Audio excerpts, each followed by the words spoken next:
ലഹരിമുക്ത തൊഴുവാനൂർ എന്ന ലക്ഷ്യവുമായി തൊഴുവാനൂർ മഹല്ല് കമ്മിറ്റിയുടെ ആഭിമുഖ്യത്തിൽ എല്ലാ മുസ്ലിം സംഘടനകളുടെയും പങ്കാളിത്തത്തിൽ ലഹരി വിരുദ്ധ ബോധവൽക്കരണവും കുടുംബ മഹാസംഗമവും നടത്തി. കാവുമ്പുറം പാറക്കൽ ഓഡിറ്റോറിയത്തിൽ വെച്ച ചൊവ്വാഴ്ച രാവിലെ 9 മുതൽ 1 മണി വരെ തിങ്ങി നിറഞ്ഞ സദസ്സിനു മുമ്പിൽ എക്സൈസ് പാലക്കാട് വിമുക്തി ഓഫീസർ അബ്ദുറഹ്മാൻ വാഫി, അൻസാർ നന്മണ്ട, അഡ്വക്കേറ്റ് ഓണംപിള്ളി മുഹമ്മദ് ഫൈസി എന്നിവർ ക്ലാസ് എടുത്തു.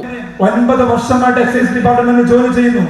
266 22 വയസ്സിന്റെ താഴെയുള്ള ചെറുപ്പക്കാർക്ക് ഡി-അഡിക്ഷൻ കൊടുത്തിട്ടുണ്ട്. എത്രയോ വിദ്യാലയങ്ങളിലൂടെ പോയിട്ട് വിദ്യാർത്ഥികൾക്ക് ബോധവൽക്കരണ ക്ലാസ് എടുത്തിട്ടുണ്ട്. ഒരുപാട് ഉമ്മമാരുടെ കണ്ണീര് കണ്ടിട്ടുണ്ട്. ആ അനുഭവങ്ങളുടെ അടിസ്ഥാനത്തിൽ ഞാൻ നിങ്ങളുടെ മുമ്പിൽ നെഞ്ചത്ത് കൈവച്ചിട്ട് പറയുന്നു, എന്റെ 14 വയസ്സുകാരൻ, എന്റെ മൂത്ത മകന്റെ ഭാവിയെ കുറിച്ച് എനിക്ക് ആശങ്കയുണ്ട്, പേടിയുണ്ട്. എന്തുകൊണ്ട്?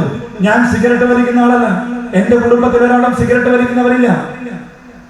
എന്റെ മകന് അവന്റെ കുടുംബ പശ്ചാത്തലങ്ങളിൽ നിന്ന് നിലവിൽ ഞാൻ മനസ്സിലാക്കിയതനുസരിച്ച് അവന്റെ കൂട്ടുകാരിൽ നിന്ന് ലഹരി ഉപയോഗിക്കാനുള്ള യാതൊരു സാഹചര്യവുമില്ല. പിന്നെന്തുകൊണ്ടാ 14 വയസ്സുള്ള എന്റെ മകന്റെ കാര്യത്തിൽ എനിക്ക് ആശങ്കയുണ്ടെന്ന് ഞാൻ പറയുന്നത്? ഈ ക്ലാസ് കഴിയുമ്പോൾ നിങ്ങൾക്കത് ബോധ്യപ്പെടും. 14 വയസ്സുകാരനെ അതിക്രൂരമായിട്ട് നെഞ്ചക്ക് കൊണ്ട് അടിച്ചു കൊന്ന 14കാരും 15കാരുണ്ടല്ലോ. വയനാട് ജില്ലയിലെ 15കാര് അവര് മയക്കുമരുന്ന് ഉപയോഗിച്ചവരല്ല. അവർക്കൊരു മാനസിക സുഖമുണ്ട്.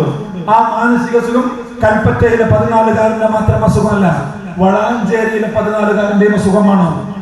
ലഹരിക്ക് അടിമപ്പെടുന്ന ജീവിതശൈലിയും സമൂഹം മാറ്റം വരുത്താനും കുടുംബത്തിലും വിദ്യാഭ്യാസ സ്ഥാപനങ്ങളിലും അതിനുവേണ്ട സാഹചര്യമൊരുക്കാനും രക്ഷിതാക്കളും അധികൃതരും മുന്നോട്ട് വരേണ്ടതുണ്ടെന്നും പുതുതലമുറയെ ലഹരിയുടെ ചതിക്കുഴിയിലാക്കുന്ന സാഹചര്യങ്ങളെ സമൂഹം ഒറ്റക്കെട്ടായി ചെറുക്കണമെന്നും ലഹരിയിൽ വീണുപോയവരെ രക്ഷപ്പെടുത്താനുള്ള അവസരമൊരുക്കണമെന്നും പ്രഭാഷകർ ഓർമ്മിപ്പിച്ചു.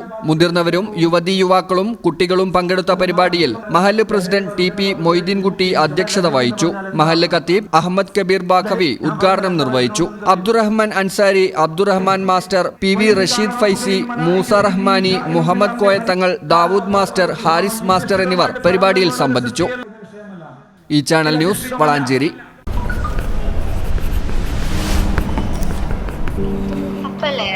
ഒപ്റ്റോമെട്രിസ്റ്റ് ആയാല് ഒരു ഒഫ്താൽമോളജിസ്റ്റിന്റെ അസിസ്റ്റന്റിൽ മാത്രമേ വർക്ക് ചെയ്യാൻ പറ്റുള്ളൂ എന്ന് ഞാൻ കേട്ടല്ലോ. അതെന്താ? ഒഫ്താൽമോളജിസ്റ്റ് അല്ലെങ്കിൽ നമുക്ക് കരിയർ ഇല്ല?